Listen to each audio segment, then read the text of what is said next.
सरकारी नौकरी कैसे पाए, उसके बारे में आज पूरी जानकारी देगा। तो आइए शुरू करते हैं। पहले नंबर पर है पुलिस विभाग, पैरामिलिट्री, केंद्रीय पुलिस सेवा और भारतीय सेना की एग्जाम क्लियर करके भी आप सरकारी नौकरी पा सकते हैं। जी हाँ, अगर आप भारतीय पुलिस, भारतीय एयरफोर्स, नेवी और पैरामिलिट्री जैसी कोई सरकारी नौकरी पाना चाहते हैं, तो इसके लिए आपको सबसे पहले अपनी बॉडी फिटनेस पर ध्यान देना होगा। इन सभी के अपने अलग अलग विभाग होते हैं।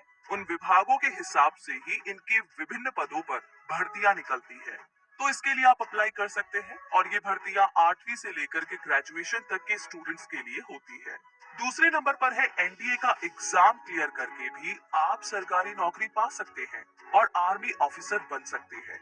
इसमें आपको सिपाही से लेकर अधिकारी तक के पद पर नौकरी मिल सकती है। इसके लिए आप पढ़ाई के साथ साथ अपनी बॉडी फिटनेस से रिलेटेड गतिविधियां करते रहें।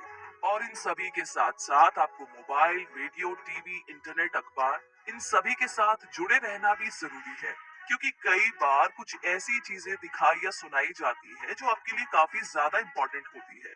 क्योंकि ये सारी जानकारियां आपको इन सभी में अपना करियर बनाने के लिए काफी ज्यादा हेल्प करती है। तीसरा है सरकारी बैंक में नौकरी, यानी कि अगर आप बैंक में करियर बनाना चाहते हैं तो आज के टाइम में किसी भी तरह की सरकारी बैंक या फिर कोऑपरेटिव सोसाइटी में हमारे देश का हर युवा नौकरी पाना बहुत पसंद करता है।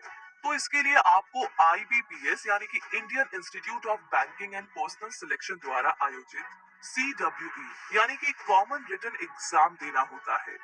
ये एग्जाम साल में एक बार होता है, जो कि बैंक के क्लर्क और ऑफिसर के लिए होता है।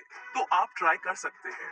तो बैंकिंग एग्जाम, आईबीपीएस पीओ और एसबीआई पीओ को क्रैक करने की टिप्स और ट्रिक के बारे में अगर हम बात करें, तो जब आप इस एग्जाम को पास कर लेते हैं तो आईबीपीएस के अधिकारी आपको आपके द्वारा चुने गए बैंक नियुक्त करते हैं। अगर आप भी बैंक में नौकरी पाना चाहते हैं तो इसके लिए आपको बहुत मेहनत करनी होती है। इसके साथ साथ आप किसी कोचिंग सेंटर से कोचिंग भी ले सकते हैं और YouTube पर वीडियो देख करके या पुराने एग्जाम पेपर को सॉल्व करके भी आप इस एग्जाम को पास कर सकते हैं, जिससे कि आपको बैंक में जल्दी से जल्दी नौकरी मिल जाए। चौथा है कि प्रशासनिक विभाग में करियर की अगर हम बात करें तो आज भी भारत में काफी सारे लोगों को ये नहीं पता है कि प्रशासनिक विभाग क्या होता है। आज भी हमारे देश में ज्यादातर लोग इसका मतलब सिर्फ आईएएस और पीसीएस से समझते हैं। तो यहाँ पर अगर आप भी अपना करियर प्रशासनिक विभाग में बनाना चाहते हैं, तो इसके लिए आपको स्नातक या ग्रेजुएट होना बहुत ही जरूरी है। उसके बाद में ही आप अपना करियर प्रशासन विभाग में बना सकते हैं, जिसके बाद आपको यूपीएससी, पीएससी द्वारा संचालित सीएससी देना होगा। इस तरह के एग्जाम देने के बाद आप कलेक्टर, कमिश्नर आदि बन सकते हैं। इसके लिए आपको काफी ज्यादा मेहनत करने की जरूरत होती है। इसके बाद ही आप अपना करियर बनाने के लिए सीएससी दे सकते हैं। प्रशासनिक विभाग आपको करियर बनाने के लिए राज्य स्तर और केंद्र स्तर दोनों पर मौका देता है। आगे अब जानते हैं 5वें नंबर पर केंद्र सरकार के विभागों में जॉब के अवसर।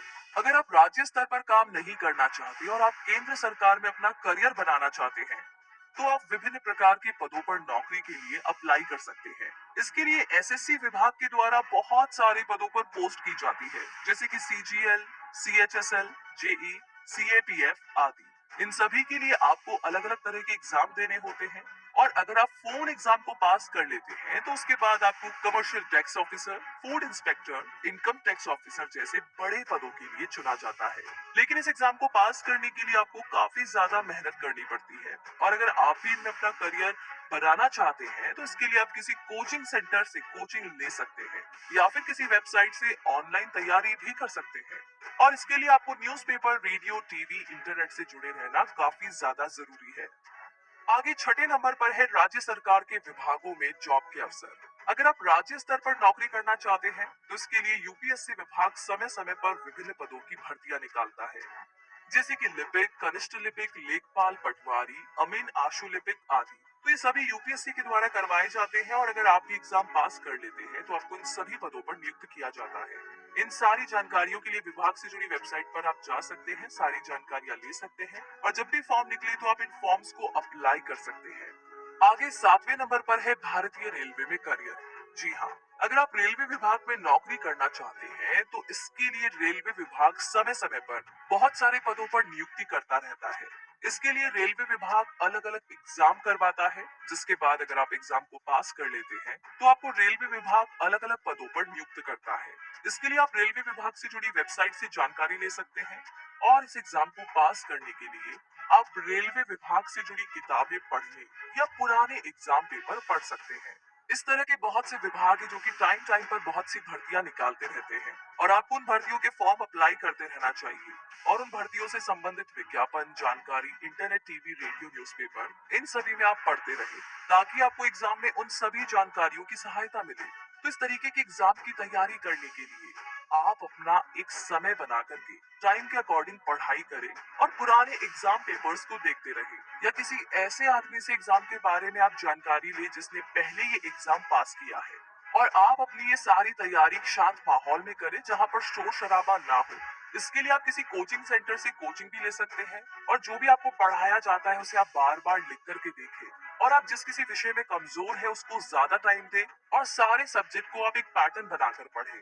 और अगर आप ऐसा करते हैं तो निश्चित ही आप एग्जाम को पास कर लेंगे और सारे सब्जेक्ट्स को आप एक पैटर्न बनाकर पढ़ें। कहने का मतलब ये कि अगर आपने अपना गोल डिसाइड किया है कि मुझे ये एग्जाम क्लियर करना है, तो हो सकता है स्टार्टिंग में आपको वो गोल काफी बड़ा लगे, इसलिए उसे छोटे छोटे पार्ट्स में डिवाइड कर दीजिए। जैसे आप छोटे छोटे पार्ट्स कंप्लीट करते जाएंगे आपका कॉन्फिडेंस लेवल काफी ज्यादा ऊंचा हो जाएगा और आपको फील होगा कि आपने इतना ऑलरेडी कर लिया है, बस अब तो इतना ही बचा है। तो ठीक इसी तरीके से छोटे छोटे गोल्स को क्लियर करते हुए आप बड़े गोल को अचीव कर लेंगे और एग्जाम पास करके आप सरकारी नौकरी पा सकते हैं।